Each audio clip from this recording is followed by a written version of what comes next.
ಎಲ್ಲರಿಗೂ ಶ್ರೀ ರವಿ ಯೂಟ್ಯೂಬ್ ಚಾನಲ್ಗೆ ಸ್ವಾಗತ. ದಯವಿಟ್ಟು ನಮ್ಮ ಚಾನಲ್ಗೆ ಸಬ್ಸ್ಕ್ರೈಬ್ ಆಗಿ ಹಾಗೆ ಬೆಲ್ ಐಕಾನ್ ಮೇಲೆ ಕ್ಲಿಕ್ ಮಾಡಿ.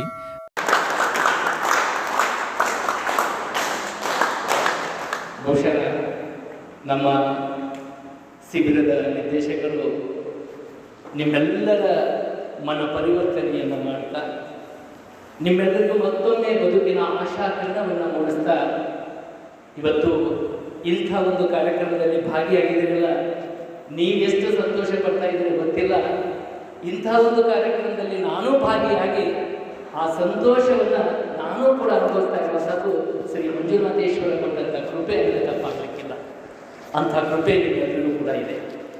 ಬಹುಶಃ ಮಾನವನನ್ನು ಸಂಘಜೀವಿ ಅಂತ ಕರೀತಾರೆ. ಮಾನವ, ಮನುಷ್ಯ, ಮ್ಯಾನ್ ಈಸ್ ಸೋಷಿಯಲ್ ಎಲಿಮೆಂಟ್ ಅಂತ. ಸಂಘ ಬಿಟ್ಟು ಈ ಮನುಷ್ಯ ಏಕಾಂಗಿಯಾಗಿ ಬದುಕಲಿಕ್ಕೆ ಸಾಧ್ಯ ಇಲ್ಲ. ಒಂಟಿಯಾಗಿ ಜೀವನ ಮಾಡ್ತೀವಿ ಅಂದ್ರೆ ಸಾಧ್ಯ ಇಲ್ಲ. ನಾವೆಲ್ಲರೂ ಕೂಡ ಜಂಟಿಯಾಗಿ ನಮ್ಮ ಕುಟುಂಬ, ತಂದೆ ತಾಯಿ, ಮಕ್ಕಳು ಎಲ್ಲರ ಜೊತೆಗೆ ಚೆಂದಾಗಿ ಸಂಸಾರ ಮಾಡಬೇಕು. ಹೌದಾ? ಅಂದಾಗೆ ಅದಕ್ಕೊಂದು ಬದುಕು ಅಂತ. ಹೀಗಿದ್ದಾಗಲೂ ನಮಗೆ ಗೊತ್ತಿಲ್ಲದೇ ಕೆಲವೊಂದು ಏನಾಗ್ಬಿಡ್ತದಪ್ಪ ಅಂದ್ರೆ ನಮ್ಮ ಜೀವನ ಹಳಿ ತಪ್ಪಿಬಿಡ್ತೈತೆ. ಈಗ ರೈಲು ಟ್ರ್ಯಾಕ್ನಾಗ ಹೋಗಿದ್ರೆ ಕರೆಕ್ಟಾಗಿ ತಡ ಮುಟ್ಟುತ್ತೆ, ಹಳಿ ತಪ್ಪಿದ್ರೆ ಬಿದ್ದು ಹೋಗುತ್ತಲ್ಲ. ಹಾಗಾದರೆ ಬಿದ್ದು ಹೋದಂಥ ಜೀವನವನ್ನು, ಹಳಿ ತಪ್ಪಿರುವಂಥ ಜೀವನವನ್ನು ಮತ್ತೆ ಹಳಿಗೆ ತಂದು ಸರಿಯಾದ ದಿಕ್ಕನ್ನು ತೋರಿಸಿದ್ರೆ ಹೋಗ್ಲಿಕ್ಕೆ ಸಾಧ್ಯ ಆಯ್ತಲ್ಲ? ಸಾಧ್ಯ ಇಲ್ಲ. ಹಳಿಗೆ ತಂದು ಮತ್ತೆ ಸೀದಾ ಹೋಗಂದ್ರೆ ಹೋಗ್ಬೋದಲ್ಲ? ನಾವೆಲ್ಲರೂ ಹೋಗ್ಬೋದಲ್ಲ? ಖಂಡಿತ ಸಾಧ್ಯ ಐತೆ. ಹಾಗೆ ಇವತ್ತು ನಾವು ಯಾಕೆ ಈ ಒಂದು ವ್ಯಸನ ಅಂದರೆ ನಾವು ಮದ್ಯಪಾನ ಅಂತ ಕರಿತೀವಿ, ಸುರಾಪಾನ ಅಂತ ಹಿಂದೆ ದೇವಲೋಕದಲ್ಲಿ ಸುರಾಪಾನ ಅಂತಿದ್ದಾರೆ. ದೇವಾನುದೇವತೆಗಳು ಕೂಡ ಕುಡಿತಿದ್ದು. ಇವತ್ತು ಆ ದೇವಾನುದೇವತೆಗಳೇ ಕುಡಿಯುವಂಥ ಸಂದರ್ಭದಲ್ಲಿ ಮನುಷ್ಯರು ನಾವು ಕೂಡ ಏನು ಮಾಡಕತ್ತೀವಿ? ನಮಗೆ ಗೊತ್ತಿಲ್ಲದೇ ಮದ್ಯಪಾನಕ್ಕೆ ದಾಸರಾಗ್ಬಿಟ್ಟಿದ್ದೀವಿ. ಈ ಮದ್ಯಪಾನವನ್ನು ಸೇವನೆ ಮಾಡ್ತಾ ಇದನ್ನು ನಾವು ಸೆರೆ ಅಂತೀವಿ, ಸಾರಾಯಿ ಅಂತೀವಿ, ಸಂಸ್ಕೃತದಲ್ಲಿ ಸುರ ಅಂತ ಕರೀತಾರೆ ಅಲ್ವಾ? ಇದರಲ್ಲಿ ಸಾಕಷ್ಟು ವೈವಿಧ್ಯಮಯವಾದಂಥ ಕೆಲವರು ಶ್ರೀಮಂತರು ಕುಡಿಯುವ ಬೇರೆ ಅದಾವು, ಬಡವರು ಕುಡಿಯುವ ಬೇರೆ ಅದಾವು, ಬ್ರ್ಯಾಂಡ್ ಬೇರೆ ಬೇರೆ ಅದಾವು. ಒಟ್ಟಾರೆ ನಾವೆಲ್ಲ ಕುಡಿತಕ್ಕೆ ದಾಸರಾಗಿಬಿಟ್ಟಿದ್ದೀವಿ. ಮುಖ್ಯವಾಗಿ ಯಾಕೆ ನಾವು ಕುಡಿತಕ್ಕೆ ದಾಸರಾಗಿದ್ದೀವಿ? ದೇವಾನುದೇವತೆಗಳು ಯಾಕೆ ದಾಸರಾಗಿವೆ ಅಂದ್ರೆ ಅದರಲ್ಲಿ ಏನೋ ಒಂದಷ್ಟು ನಮಗೇನು ಮಾಡುತ್ತಾ, ಸ್ವಲ್ಪ ಕಾಲ ನಮಗೆ ಒಂದಷ್ಟು ಉಲ್ಲಾಸವನ್ನು, ಧೈರ್ಯವನ್ನು, ಸಂತೋಷವನ್ನು ಕೊಡ್ತೈತಿ. ಆದರೆ ಆ ಕ್ಷಣಿಕ ಸುಖಕ್ಕೆ ಇಡೀ ಬದುಕ ಏನಾಗತೈತಿ, ನಮ್ಮದು ನಾಶ ಆಗತೈತಿ. ಹೀಗಾಗಿ ಇವತ್ತು ಕುಡಿತದಿಂದ ಕೇವಲ ಒಬ್ಬ ವ್ಯಕ್ತಿಗೆ ಹಾನಿ ಅಲ್ಲ, ಇಡೀ ದೇಶಕ್ಕೆ ಹಾನಿ. ಒಬ್ಬ ವ್ಯಕ್ತಿ ಕುಡಿತಕ್ಕೆ ಬಲಿಯಾದಂದ್ರೆ ಕೇವಲ ಆ ವ್ಯಕ್ತಿ ಒಬ್ಬನೇ ನಾಶವಾಗೋದಿಲ್ಲ, ಆತನ ಹಿಂದಿರುವಂಥ ಇಡೀ ಕುಟುಂಬ, ಸಮಾಜ, ದೇಶ ನರಳುತ್ತೆ, ದೇಶ ಅಭಿವೃದ್ಧಿಯಿಂದ ಹಿಂದೆ ಸರಿಯುತ್ತೆ. ಹಾಗಾಗಿ ಇವತ್ತು ಕುಡಿತಕ್ಕೆ ದಾಸರಾದಂಥ ವ್ಯಕ್ತಿಗಳ ಮನ ಪರಿವರ್ತನೆ ಮಾಡಿ ಅವರಿಗೆ ಕುಡಿತವನ್ನು ಬಿಡಿಸಿ ಸನ್ಮಾರ್ಗದಲ್ಲಿ ತಗೊಂಡು ಹೋಗಬೇಕು.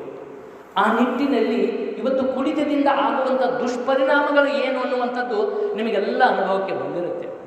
ಬಹುಶಃ 12ನೇ ಶತಮಾನದಲ್ಲಿ ಬಸವಣ್ಣವರ ಹೆಸರು ಕೇಳಿರಿ. ಜಗಜ್ಯೋತಿ ಬಸವಣ್ಣನವರು ಇಡೀ ಸಮಾಜದಲ್ಲಿರುವಂಥ ಎಲ್ಲ ಅನಿಷ್ಟಗಳನ್ನು ದೂರ ಮಾಡಿರುವಂಥವ್ರು.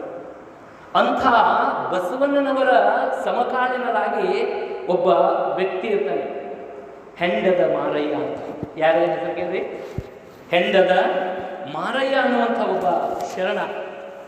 ಅವ ಹೆಂಡ ಮಾಡ್ತಿರ್ತಾನೆ. ಹೆಂಡ ಅಂದರೆ ಸೆರೆಯನ್ನು ಮಾಡ್ತಾ ಎಲ್ಲ ಸಮಾಜವನ್ನು ಒಂದಷ್ಟು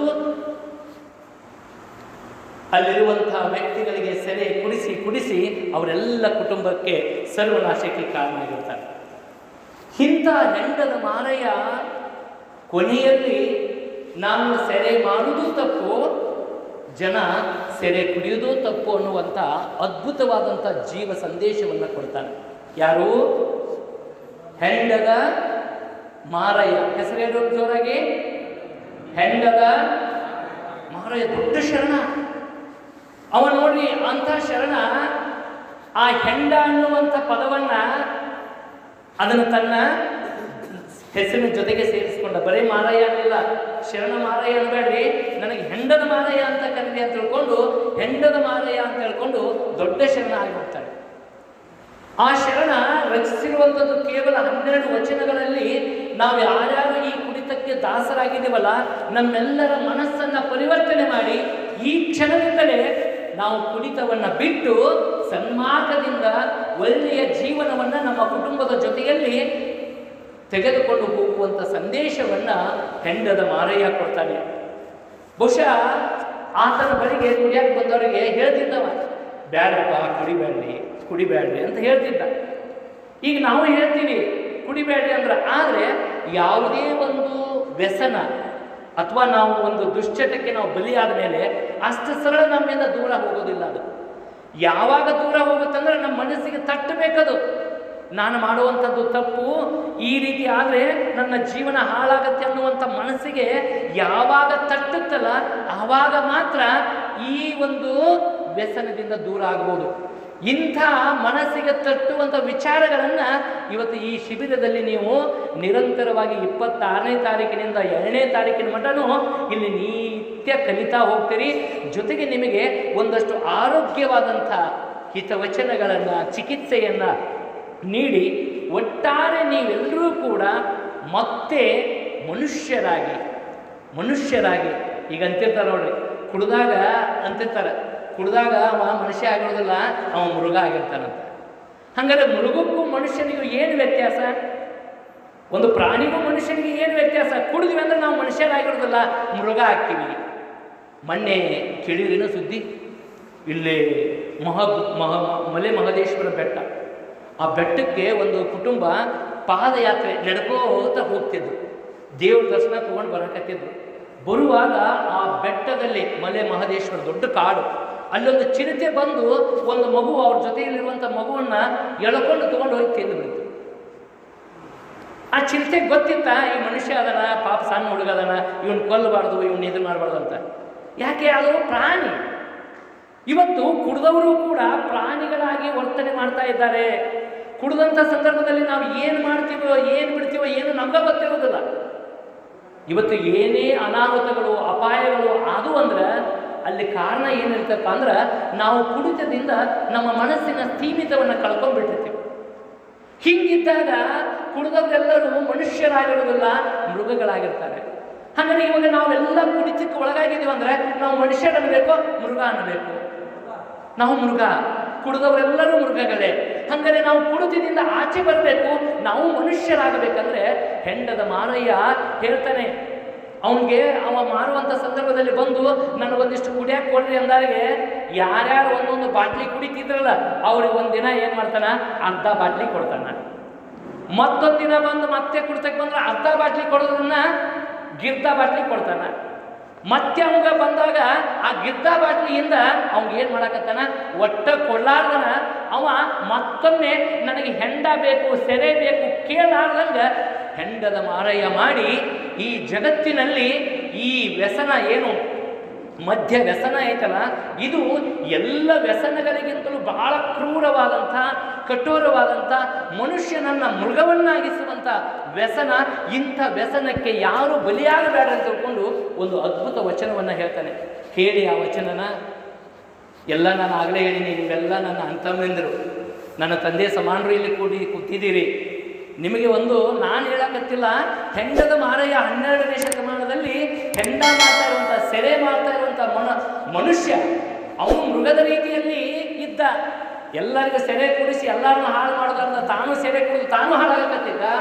ಯಾವಾಗ ಅನ್ನ ಬಸವಣ್ಣನ ದರ್ಶನವಾಯಿತು ಆ ಕ್ಷಣದಿಂದ ಆತ ಹೆಂಡ ಮಾಡೋದು ಬಿಟ್ಟ, ಹೆಂಡ ಕುಡಿಯೋದು ಬಿಟ್ಟ.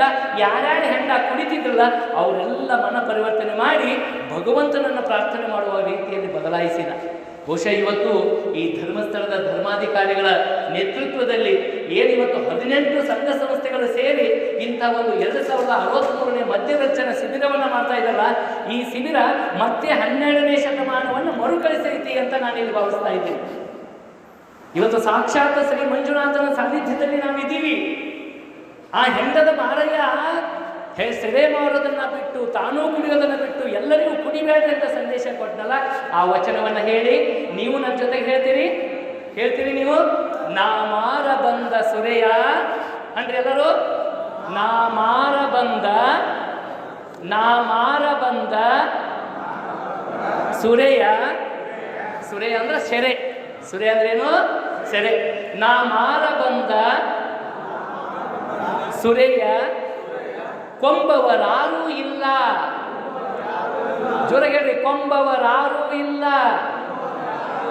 ಹೊರಗನ ಭಾಜನಕ್ಕೆ ಒಳಗನ ಇಂದ್ರಿಯಕ್ಕೆ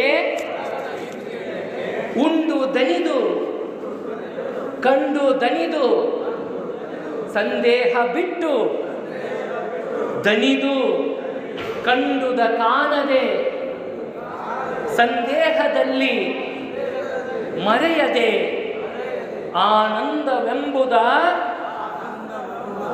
ಆಲಿಂಗನವಂ ಮಾಡಿ ಕಂಗಳಂ ಮುಚ್ಚಿ ಮತ್ತಮ ಕಂಗಳಂ ತೆರೆದು ನೋಡಲಾಗಿ ಧರ್ಮೇಶ್ವರ ಲಿಂಗವು ಕಾಣ ಬಂದಿತ್ತು. ಇದನ್ನ ಹೆಂಡದ ಮಾರಯ್ಯ ಈ ವಚನವನ್ನು ಹೇಳಿ ನಮ್ಮೆಲ್ಲರ ಕಣ್ಣನ್ನು ತೆರೆಸ್ತಾರೆ. ಈಗ ನಾವೆಲ್ಲರೂ ಒಂದು ಕ್ಷಣ ಕುಡಿದಾಗ ನಮ್ಮ ಅನುಭವ ಏನಾಗುತ್ತೆ ಅನ್ನುವಂಥದ್ದು ನಿಮಗೆಲ್ಲ ಗೊತ್ತೈತಿ.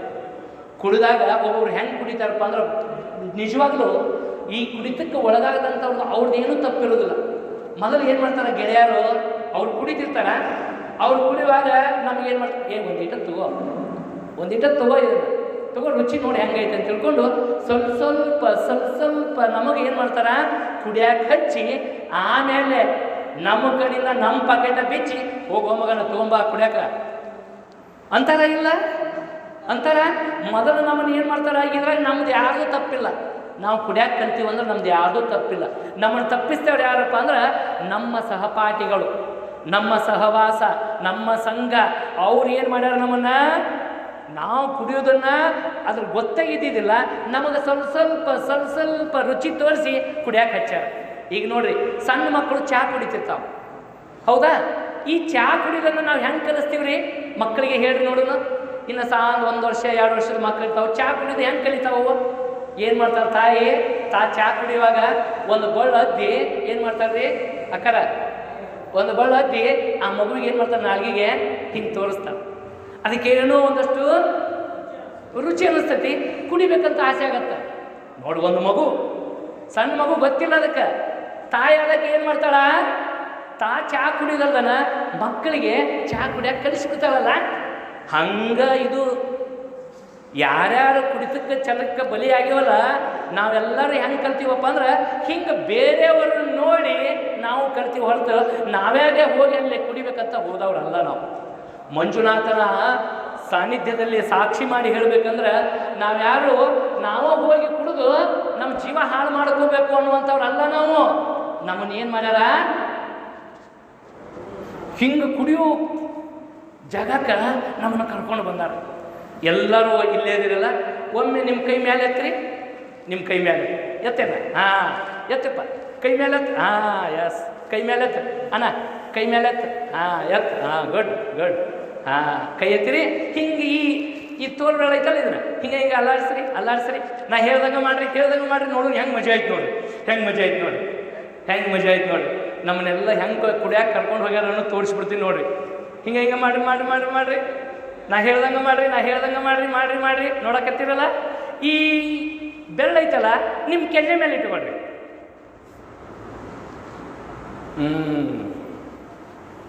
ಎಲ್ಲರೂ ಎಲ್ಲಿ ಇಟ್ಕೊಂಡಿರಿ? ಗದ್ದದ ಮೇಲೆ ಇಟ್ಕೊಂಡಿರಿ. ನಾ ಹೇಳಿದ್ದೆಲ್ಲೇ ಕೆನ್ನೆ ಮೇಲೆ. ಇಲ್ಲಿ ಇಟ್ಕೊ ಅಂತ ಹೇಳೀನಿ, ಇಲ್ಲಿ ಯಾಕೆ ಇಟ್ಕೊಂಡ್ರಿ ಹೇಳ್ರಿ ನೋಡು. ನೀವು ಯಾಕೆ ಇಲ್ಲಿ ಇಟ್ಕೊಂಡ್ರಿ? ನಾ ಇಲ್ಲಿ ಇಟ್ಕೊ ಅಂತ ಹೇಳೀನಿ, ಇಲ್ಲಿ ಯಾಕೆ ಇಟ್ಕೊಂಡ್ರಿ?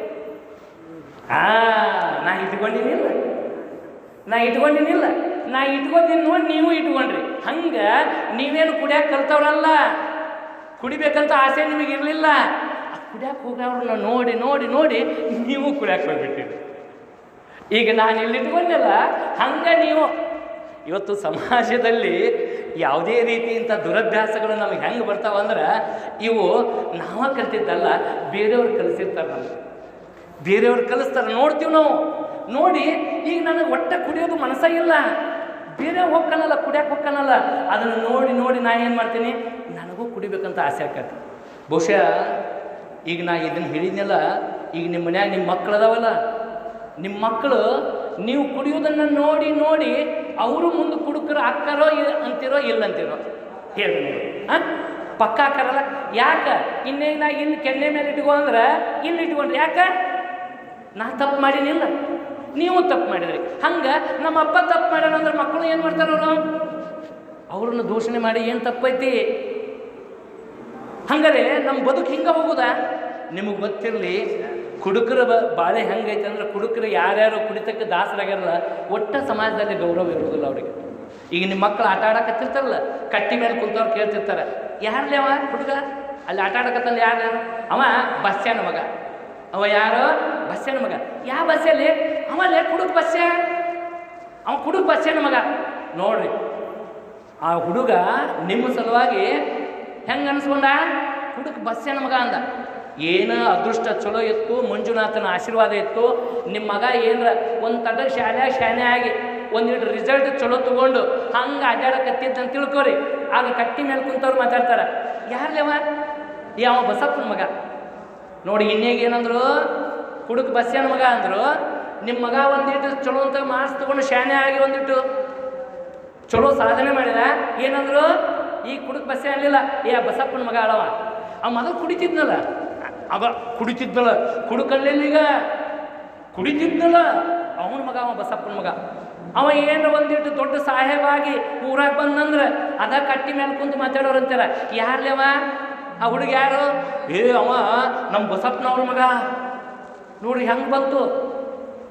ನಿಮ್ಮ ಮಕ್ಕಳು ಏನಾದರೂ ಚಲೋ ಸಾಧನೆ ಮಾಡಿದ್ರೆ ಮೊದಲು ಏನಂದ್ರು, ನಿಮ್ಮ ಮಕ್ಕಳಿಗೆ ಕುಡುಕು ಬಸ್ಸ್ಯಾನ ಮಗ ಅಂದರು.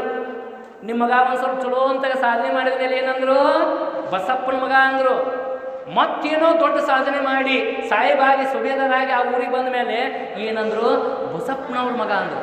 ಹಂಗೆ ನೀವು ಯೋಚನೆ ಮಾಡಿರಿ, ನಿಮ್ಮ ಮಕ್ಕಳೆಲ್ಲ ನಿಮ್ಮ ಹೆಸರನ್ನು ಕುಡುಕ ಅನ್ನುವಂಥದ್ರಿಂದ ಕರಿಬೇಕು, ಅಥವಾ ಈಗ ರಾಮಪ್ಪದ್ರ ರಾಮಪ್ಪ ಶೆಟ್ರ ಮಗ, ರಾಮಪ್ಪನವ್ರ ಮಗ, ಕುಡುಕ ರಾಮೇನ ಮಗ ಅಲ್ಲ ಅನ್ನೋದಿಲ್ಲ. ಹಿಂಗೆ ನಿಮ್ಮಿಂದ ನಿಮ್ಮ ಕುಟುಂಬದಲ್ಲಿರುವಂಥ ಜೀವಗಳದಾವಲ್ಲ, ಅವು ಎಲ್ಲ ಸಂತೋಷ ಪಡ್ಬೇಕಂದ್ರೆ ನೀವು ಒಂದಷ್ಟು ಕುಡಿತವನ್ನು ಬಿಟ್ಟು ಬಿಡಬೇಕು. ಆದರೂ ಬಿಟ್ಟೇನೆಂದರೂ ಬಿಡದಿ ಮಾಯೆ. ಒಮ್ಮೆ ನಾವು ಕುಡಿಯಕ್ಕೆ ಕಲ್ತೀವಂದ್ರೆ ಇದು ನಮ್ಮನ್ನು ಬಿಡೋದಿಲ್ಲ. ಆದರೆ ಹೆಂಡದ ಮಾರಯ್ಯ ವಚನದಲ್ಲಿ ಹೇಳ್ತಾನೆ, ನಾನೀಗ ಕುಡಿಯಕ್ಕೆ ಕಲ್ತೀನಿ, ನಾನು ಕುಡಿದಾಗ ನನ್ನ ಮನಸ್ಥಿತಿ ಹೆಂಗಾಗಿರ್ತೈತಿ ಗೊತ್ತಾ? ಕುಡಿದಾಗ ನಾ ಎಲ್ಲಿದ್ದೀನಿ, ಏನು ಮಾಡಕತ್ತೀನಿ ಅನ್ನೋದು ಪ್ರಜ್ಞೆನೇ ಇರೋದಿಲ್ಲ. ನಾ ಎಲ್ಲಿದ್ದೀನಿ, ಏನು ಮಾಡಕತ್ತೀನಿ ಅನ್ನೋದು ಪ್ರಜ್ಞೆನೇ ಇರೋದಿಲ್ಲ. ಇಲ್ಲೇ ಒಂದಷ್ಟು ಜನರನ್ನು ನೋಡ್ಬೋದು. ಯಾಕೆ? ಅದರ ಪ್ರಭಾವ ಏನಾಗಿರ್ತೈತಿ. ಈಗ ನೀವು ಕುಡಿದೇ ಇದ್ರೂ ಕೂಡ, ಈಗ ಕಳೆದ ಒಂದು ವಾರದಿಂದ ಒಂದು ಗುಟುಕು ಸಹಿತ ನೀವೇನು ಆ ಒಂದು ಮದ್ಯವನ್ನು ಸೇವನೆ ಮಾಡದೇ ಇದ್ದರೂ ಕೂಡ ನಿಮ್ಮ ದೇಹದಲ್ಲಿ ಈಗಾಗಲೇ ಅದರ ಪರಿಣಾಮ ಏನಾಗುತ್ತೆ, ನಿಮ್ಮನ್ನು ಚೈತನ್ಯವಾಗಿ ಇರಲಿಕ್ಕೆ ಬಿಡೋದಿಲ್ಲ. ಯಾರ್ಯಾರಿಲ್ಲಿ ಎಷ್ಟು ಜಾಗೃತವಾಗಿ ಚೈತನ್ಯವಾಗಿದ್ದೀರಿ ಅಂದ್ರೆ ನೀವು ಇನ್ನೂ ಅದರ ಪರಿಣಾಮಕ್ಕೆ ಒಳಗಾಗಿಲ್ಲ. ಆಗಲೇ ಇಲ್ಲಿ ಬಂದು ಸೇರಿರಂದ್ರೆ ನೀವು ಪುಣ್ಯವಂತರು. ನೀವು ಯಾವುದೋ ಜನ್ಮದಲ್ಲಿ ಒಂದು ಸುಕೃತ ಪುಣ್ಯ ಮಾಡಿರಿ, ಇಂತಹ ಶಿಬಿರದಲ್ಲಿ ಬಂದು ಆ ದುಶ್ಚಟದಿಂದ, ಆ ದುರ್ವ್ಯಸನದಿಂದ ಈಗ ನೀವು ಮುಕ್ತರಾಗಿ ಇಲ್ಲಿಂದ ಹೋಗ್ತಾ ಇದ್ದೀರಿ. ಅದಕ್ಕೆ ಹೆಂಡದ ಮಾರಯ್ಯ ವಚನದಲ್ಲಿ ಹೇಳ್ತಾ, ಕುಡಿದಾಗ ನಮ್ಮ ಮನಸ್ಸು ಹೆಂಗಿರ್ತೈತಿ ನೋಡಿದಾಗ ಬೇಕು. ನಾವೀಗ ಯಾರೂ ಕಾಣೋದಿಲ್ಲ, ನನ್ನ ಮಕ್ಕಳು ಕಾಣೋದಿಲ್ಲ, ಹೆಂಡ್ರು ಕಾಣೋದಿಲ್ಲ, ತಂದೆ ಕಾಣೋದಿಲ್ಲ, ತಾಯಿ ಕಾಣೋದಿಲ್ಲ, ಯಾರೂ ಕಾಣೋದಿಲ್ಲ. ನಮಗೆ ಬರೀ ಕಾಣೋದು ಏನಪ್ಪ ಅಂದ್ರೆ ನಮ್ಮದೇ ಲೋಕ. ಕುಡಿದಾಗ ನಮ್ಮದೇ ಲೋಕದಾಗ ಇರ್ತೀವಲ್ಲ, ಅದಕ್ಕೆ ಕಾರಣ ಏನಂದ್ರೆ ಆ ದೇಹ ನಮ್ಮನ್ನೇನು ಮಾಡುತ್ತಾ, ಆ ರೀತಿ ನಮ್ಮನ್ನು ಸೆಳೆದುಕೊಂಡು ಬಿಡ್ತೈತಿ. ನಮ್ಮಲ್ಲಿರುವಂಥ ಇಂದ್ರಿಯಗಳು ಸರಿಯಾಗಿ ಕೆಲಸ ಮಾಡೋಕ್ಕೆ ಬಿಡೋದಿಲ್ಲ, ಅದು ಸರಿಯಾಗಿ ಕೆಲಸ ಮಾಡೋಕ್ಕೆ ಬಿಡೋದಿಲ್ಲ. ಹಾಗಾಗಿ ಆ ಹೆಂಡದ ಪ್ರಭಾವದಿಂದ ನಾವು ಮನಸ್ಥಿತಿಯನ್ನು, ನಮ್ಮ ಸ್ಥೀಮಿತ ಕಳ್ಕೊತೀವಿ. ಎಲ್ಲಿ ಬಿದ್ದಿರ್ತೀವೋ ನಮ್ಗೆ ಗೊತ್ತಿರೋದಿಲ್ಲ. ದಾರ್ಯಾಗ ಹೊಕ್ಕಿರ್ತೀವಿ, ಲೈಟಿನ ಕಂಬಕ್ಕೆ ಹಾಯ್ತೀವಿ, ಹಾಯ್ದು ನಾವು ಅಂತೀವಿ ಈ ಪಂಚಾಯತ್ ಒಟ್ಟ ಬುದ್ಧಿನೇ ಇಲ್ಲ, ನಾವು ಹೋಗೋ ದಾರ್ಯಾಗನ ಲೈಟಿನ ಕಂಬ ಹಾಕ್ತಾರೆ. ಹಿಂಗೆ ಮಾತಾಡೋದು ನೋಡಿ, ಪಂಚಾಯತಿಯವ್ರಿಗೆ ಬೈಯೋದು, ಹೋಗೋದು ಲೈಟಿನ ಕಂಬಕ್ಕೆ ಹಾಯೋದು, ಪಂಚಾಯತಿಯವ್ರಿಗೆ ಏನು ಅನ್ನೋದು, ದಾರ್ಯಾಗ ಲೈಟಿನ ಕಂಬ ಹಾಕ್ತಾರೆ ಇವರು, ದಾರಿ ಬಿಟ್ಟು ಹಾಕಕ್ಕೆ ಬರೋದಿಲ್ಲ. ಯಾಕೆ ಹಿಂಗ್ಯಾಕೆ ಮಾತಾಡ್ತೀವಿ? ಹಿಂಗ್ಯಾಕೆ ಮಾತಾಡ್ತೀವಿ ಅಂದ್ರೆ ಅದು ಸುರಾಪಾನದ ಮಹಿಮೆ. ಅದು ನಮ್ಮ ಒಳಗೆ ಹೋಗಿ ನಮ್ಮನ್ನು ಹಂಗೆ ಮಾತಾಡ್ಸಕ್ಕೆ ಹಚ್ಚುತ್ತೆ. ಇಲ್ಲಿರುವಂಥ ಹಾರ್ಮೋನ್ಗಳು ಕೆಲಸ ಹಂಗೆ ಮಾಡಕ್ಕೆ ಚಾಲು ಮಾಡ್ತಾವೆ, ಹಂಗೆ ಚಾಲು ಮಾಡ್ತಾವೆ. ಹಿಂಗೆ ಒಂದು 4 ಮಂದಿ ಕುಡಿದು ಕೆಲಸ ಮಾತಾಡ್ಕೋತ ಕೂತಿದ್ರಂತ.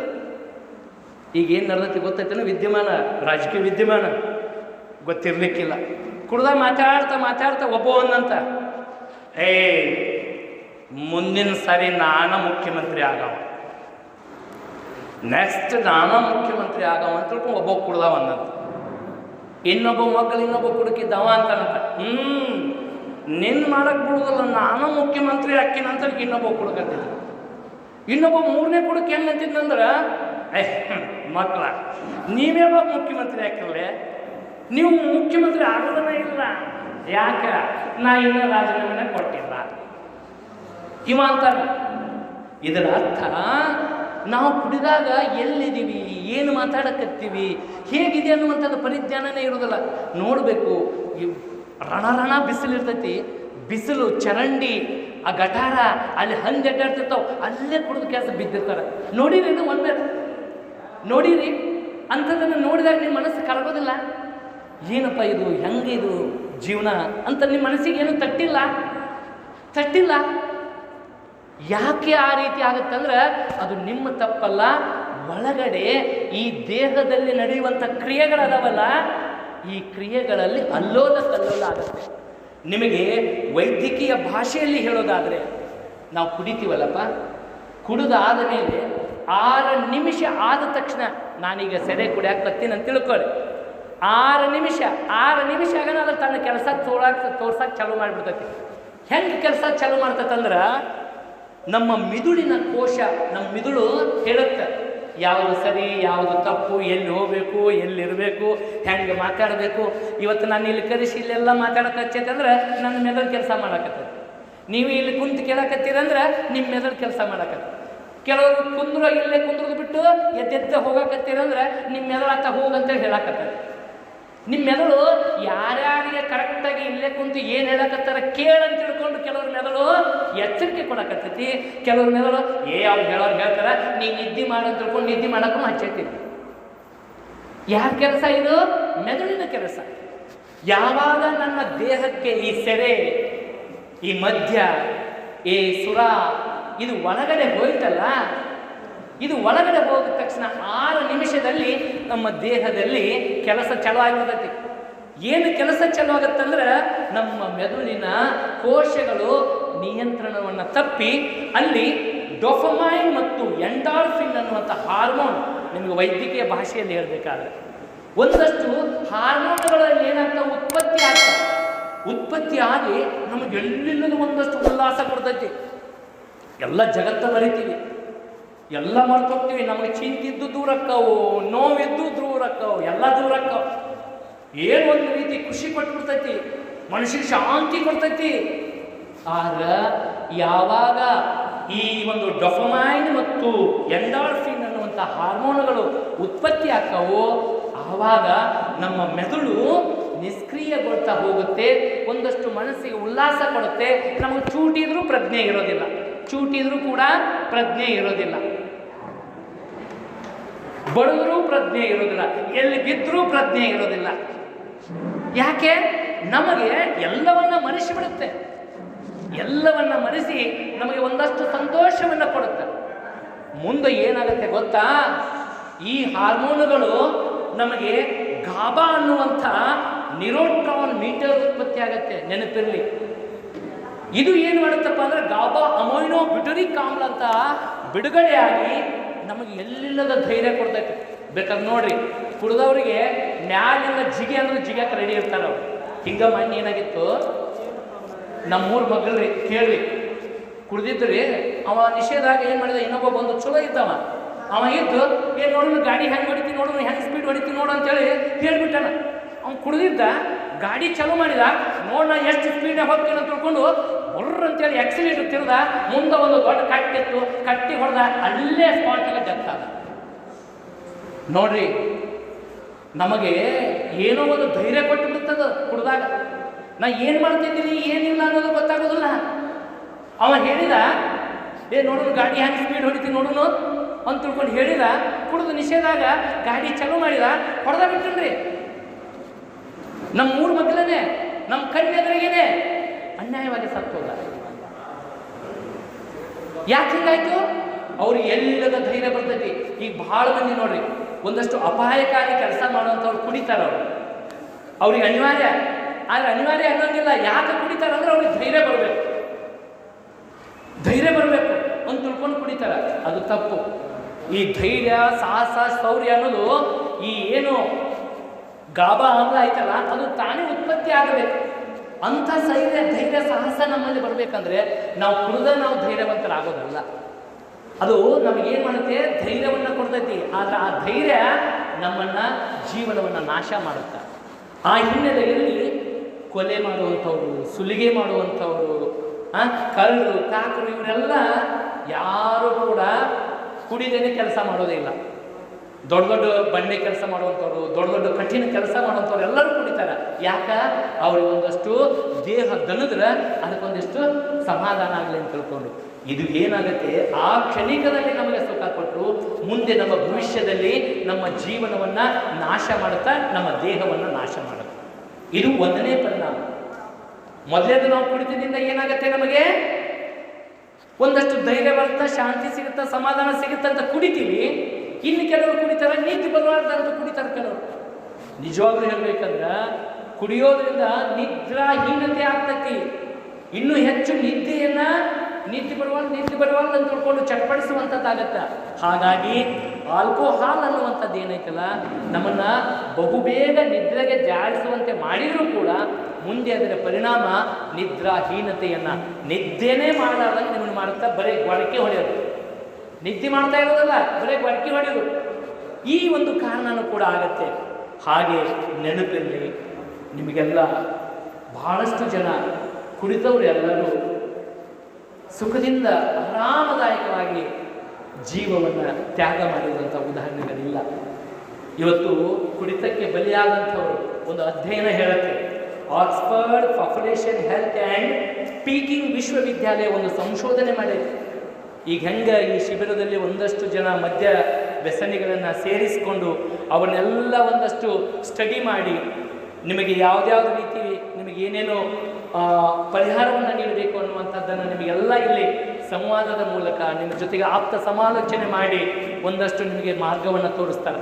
ಹಾಗೆ ಈ ಒಂದು Oxford population health and speaking university ಒಂದು ಸಂಶೋಧನೆಯನ್ನು ಮಾಡುತ್ತೆ. ಆ ಸಂಶೋಧನೆಯ ವರದಿ ಕೇಳಿದರೆ ನಮಗೆ ಗಾಬರಿ ಆಗುತ್ತೆ. ನೆನಪಲ್ಲಿ ವಿಶ್ವ ಆರೋಗ್ಯ ಸಂಸ್ಥೆ WHO ಈ ಕುಡಿತದಿಂದ 28 ಕಾಯಿಲೆ ಬರ್ತಾವು, ರೋಗ ಬರ್ತಾವ ಅಂತ ಹೇಳಿದ್ದು. ಯಾವಾಗ ಈ ಒಂದು ಸಂಸ್ಥೆ ಅಧ್ಯಯನ ಮಾಡಿ 5 ಲಕ್ಷ ಜನ ಕುಡುಕರನ್ನ ಈ ಒಂದು ಅಧ್ಯಯನಕ್ಕೆ ಬಳಸಿದಾಗ ಒಂದು ಅಚ್ಚರಿ ಕಾಯ್ದಕ್ಕೆ, ಈ ಕುಡಿತಕ್ಕೆ ಒಳಗಾದರೆ 61 ಅಪಾಯಕಾರಿ ರೋಗಗಳಿಗೆ ಬಲಿಯಾಗ್ತೀವಿ. ಎಷ್ಟ್ರಿ? 61 ಅಪಾಯಕಾರಿ ರೋಗಗಳಿಗೆ ನಾವು ಬಲಿಯಾಗ್ತೀವಿ. ಇದರ ಜೊತೆಗೆ 206 ಪರೋಕ್ಷ ಕಾಯಿಲೆ, ಈ ಕುಡಿತದ ಜೊತೆಗೆ ಮತ್ತೆ 206 ರೋಗಗಳು ಅದರ ಜೊತೆಗೆ ಬರ್ತಾವೆ. ನೋಡಿ, ನಾವು ಕುಡಿತಕ್ಕೆ ದಾಸರಾದರೆ ಇಷ್ಟು ಕಾಯಿಲೆಗಳು ಬರ್ತಾವೆ. ನಿಮಗೆ ಗೊತ್ತಿರಲಿ, ಕುಡಿತದ ಚಟದಿಂದ ಇಡೀ ಜಗತ್ತಿನಲ್ಲಿ ಪ್ರತಿ ವರ್ಷ 30 ಲಕ್ಷ ಜನರು ಈ ಕುಡಿತದಿಂದನೇ ಏನಾಗ್ತಾ ಇದ್ದಾರೆ, ಬಲಿಯಾಗ್ತಾ ಇದ್ದಾರೆ.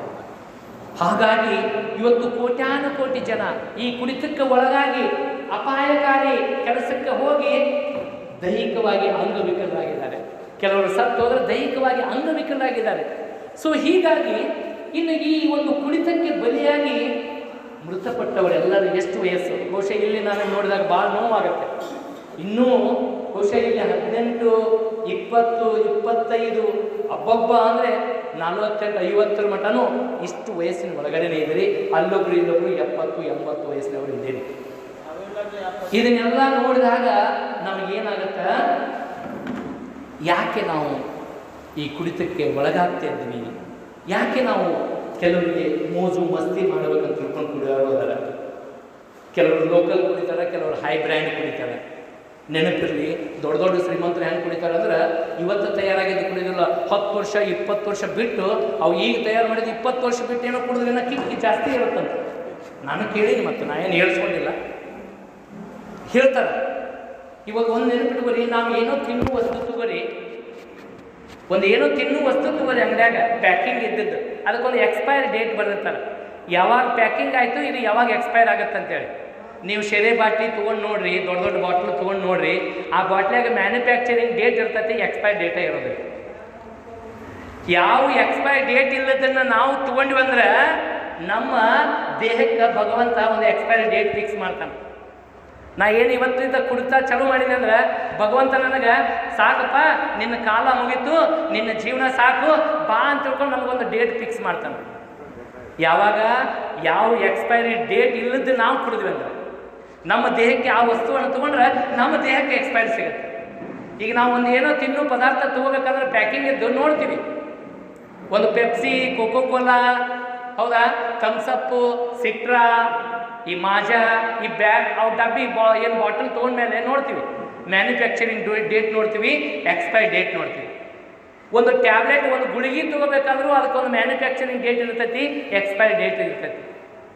ಆದರೆ ನಾವೇನು ಕುಡಿತೀವಲ್ಲ, ಈ ಕುಡಿಯೋ ಪದಾರ್ಥಕ್ಕೆ ಯಾವುದಕ್ಕೂ ಕೂಡ ಎಕ್ಸ್ಪೈರಿ ಡೇಟ್ ಇರೋದಿಲ್ಲ. ನೆನಪಿಟ್ಟುಕೋರಿ, ಯಾವುದಕ್ಕೆ ಎಕ್ಸ್ಪೈರಿ ಡೇಟ್ ಇಲ್ಲ, ನಮ್ಮ ಜೀವನಕ್ಕೂ ಒಂದು ಎಕ್ಸ್ಪೈರಿ ಡೇಟ್ ಫಿಕ್ಸ್ ಮಾಡ್ತಾನೆ ಭಗವಂತ. ವರ್ಷ ಮಾಡ್ಬೋದು, 2 ವರ್ಷ ಮಾಡ್ಬೋದು, ನಿಮ್ಮ ಶರೀರದ ತಾಕತ್ತು ನೋಡಿಕೊಂಡು ಭಗವಂತನ ಒಂದು ಡೇಟ್ ಫಿಕ್ಸ್ ಮಾಡಿಬಿಡ್ತಾನೆ. ಯಾಕೆ? ಅಂಥ ಒಂದು ವಿಷಕಾರಿ ಅಂಶಗಳು ಆ ಮಧ್ಯದಲ್ಲಿರ್ತವೆ. ಆಗಲೇ ಹೇಳಿದ್ನಲ್ಲ, ನಮ್ಮ ದೇಹದ ಮೆದುಳಿನ ನಿಯಂತ್ರಣವನ್ನು ತಪ್ಪುವಂಗ, ನಮ್ಮ ಮನುಷ್ಯನಿಂದ ಮೃಗತ್ವವನ್ನು ಮಾಡಲಿಕ್ಕೆ ಅದರಲ್ಲಿ ಅಂಶಗಳಿರ್ತಾವೆ. ಅದಕ್ಕೆ ನಾವು ಕುಡಿತೀವಿ. ಕೆಲವರು ಕುಡಿಯೋಕೆ ಕಾರಣ ಹೇಳ್ತಾರೆ, ಏನು ಬಿಡ್ರಿ ಮಾಡೋಣ, ನನ್ನ ಹೆಂಡತಿ ಓಡೋದು ಅದು ಕುಡಿಯಾಕತ್ತೀನಿ, ಹೆಂಡತಿ ಓಡೋದಂತ ಕುಡಿಯಾಕತ್ತಾರ. ಮತ್ತೆ ಕೇಳ್ಬೇಕ್ರಿ, ಅದು ಕುಡಿಯಾಕತ್ತಿ, ಏನು ಬಿಡ್ರಿ, ಒಟ್ಟು ಸುಖ ಇಲ್ಲ, ಶಾಂತಿ ಇಲ್ಲ, ನೆಮ್ಮದಿ ಇಲ್ಲ, ಅದು ಕುಡಿಯಾಕತ್ತಿ. ಸುಖ ಶಾಂತಿ ಸಿಗುತ್ತಂತೇನು ಕುಡಿದ್ರೆ. ಇನ್ನು ಕೆಲವರು ಕುಡಿತಾರೆ, ರೊಕ್ಕ ಹೆಚ್ಚಾಗ್ಯಾವ, ಅದು ಕುಡಿಯಾಕತ್ತೀನಿ. ನಮ್ಮಪ್ಪ ಆಸ್ತಿ ಮಾಡಿಟ್ಟಾನ, ಅದನ್ನ ಅಳಗಾಲ ಹಚ್ಬೇಕಲ್ಲ, ಅದನ್ನು ಅಳಗಾಲ ಹಚ್ಚಾಕ ಕೆಲವರು ಕುಡಿಯೋದು ಕಲಿತಾರ. ಕೆಲವರಿಗೆ ಏನೋ ಒಂದಷ್ಟು ಗಂಭೀರ ಕಾಯಿಲೆಗಳಿರ್ತಾವೋ, ಆ ಗಂಭೀರ ಕಾಯಿಲೆಗಳಿಂದ ದೇಹ ನರಳ್ತಿರ್ತೈತಿ, ಒಂದಷ್ಟು ಕುಡಿದ್ರೆ ಏನೋ ಸಮಾಧಾನ ಆಗುತ್ತೆ ಅಂತ ತಿಳ್ಕೊಂಡು ಕೆಲವರು ಕುಡಿತಾರೆ.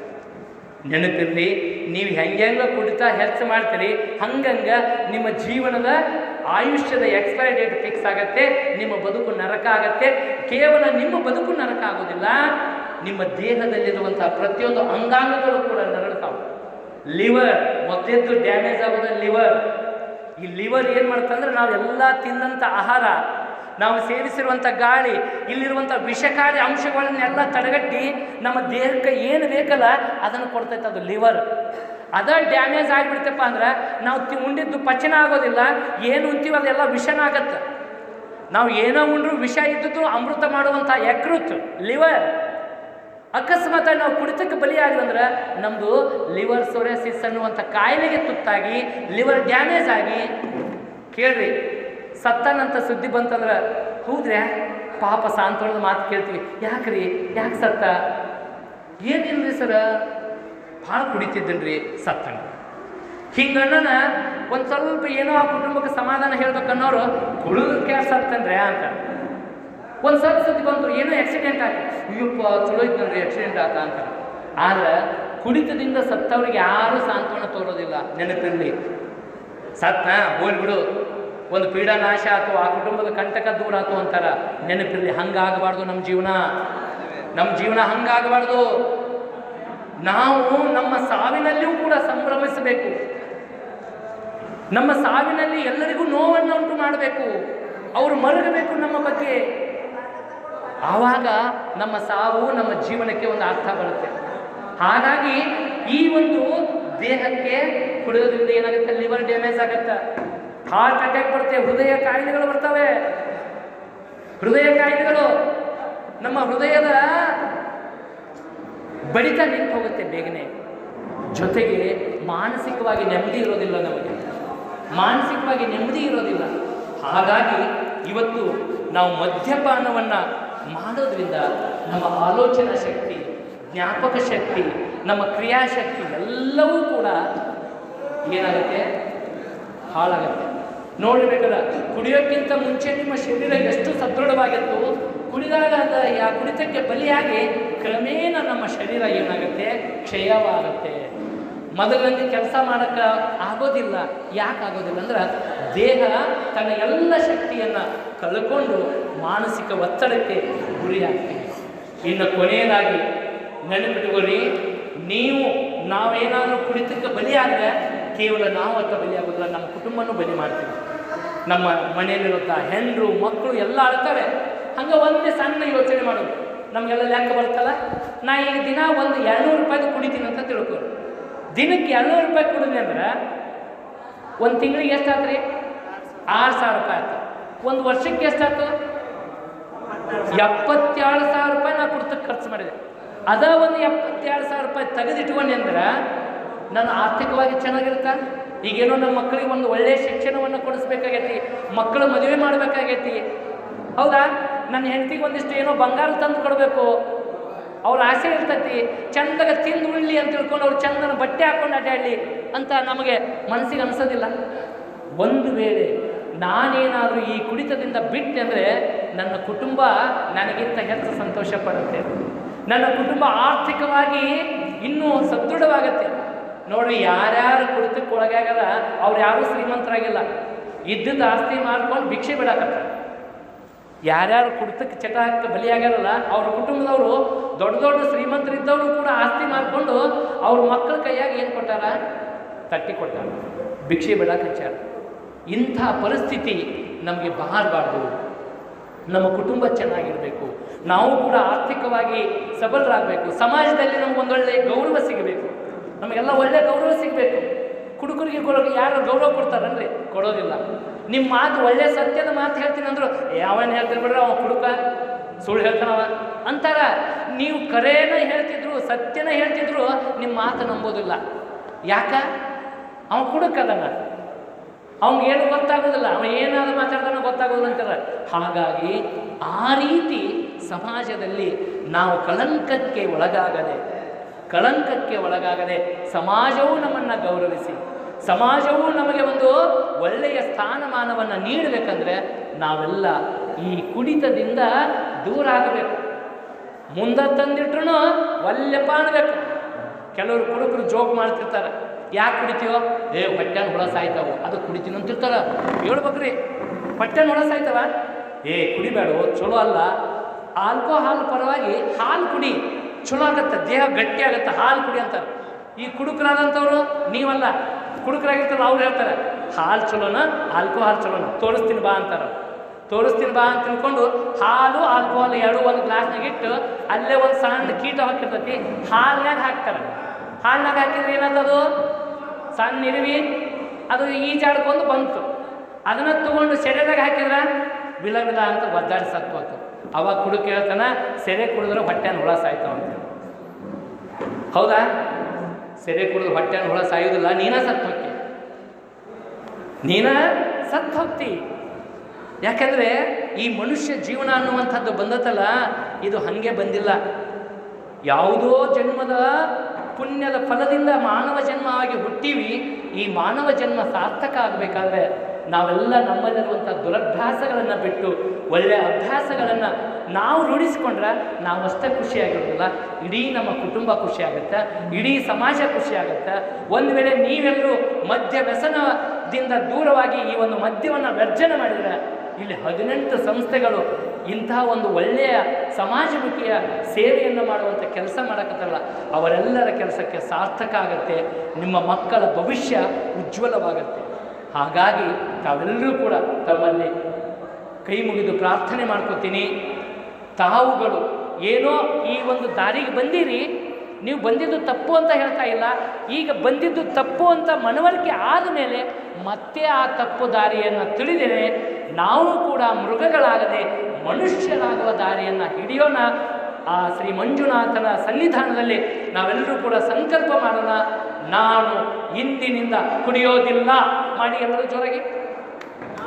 ನಾವು ಇನ್ನು ಮುಂದೆ ಕುಡಿಯೋದಿಲ್ಲ, ಕುಡಿಯದೆ ಒಳ್ಳೆಯ ರೀತಿಯಲ್ಲಿ ನಾವು ಕೂಡ ಇತರರಂತೆ ಬದುಕ್ತೀವಿ, ಬದುಕಿ ತೋರಿಸ್ತೀವಿ. ತೋರ್ಸೋಣ. ಜೈ ಮಂಜುನಾಥ್, ಜೈ ಜೈ ಮಂಜುನಾಥ್. ಧನ್ಯವಾದ.